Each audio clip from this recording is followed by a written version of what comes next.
আমরা হচ্ছে এখন সুনামগঞ্জের এই পরিস্থিতি বিরাজ করছে। সাধারণ ছাত্ররা তাদের ন্যায্য অধিকার আদায়ের জন্য আজ মাঠে নেমে এসেছে, কিন্তু ছাত্রলীগের সেই কুখ্যাত ছাত্রলীগের বিভিন্ন প্রহসনমূলক নির্যাতিত অবস্থা বিরাজ করছে, যে কারণে এই মিছিলটা অল্প সময় স্থায়ী থেকে মিছিলটা ভেঙে দেওয়া হয়েছে।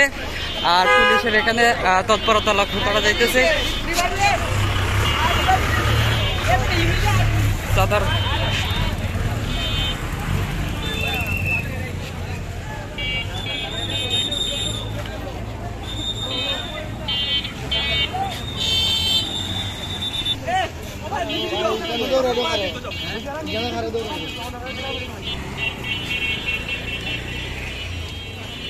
এইখানে হচ্ছে সাধারণ শিক্ষার্থীরা তাদের ন্যায্য অধিকার আদায়ের জন্য প্রথমে হচ্ছে সুনামগঞ্জের বক পয়েন্টে অবস্থান করলেও হচ্ছে ছাত্রলীগের আক্রমণের শিকার হয়ে এই সাধারণ শিক্ষার্থীরা এই জায়গায় অবস্থান করেছিল ইতিপূর্বে। তারপর হচ্ছে পুলিশ আসার পরে এইখানে জামায়াত ছত্রভঙ্গ করে দিয়েছে। সার কথা এবং মূল কথা হচ্ছে সুনামগঞ্জে সাধারণ ছাত্রদেরকে আন্দোলন করতে দেওয়া হয়।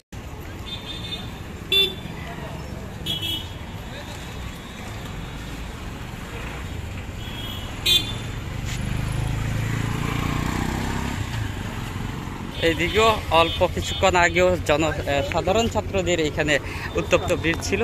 এখন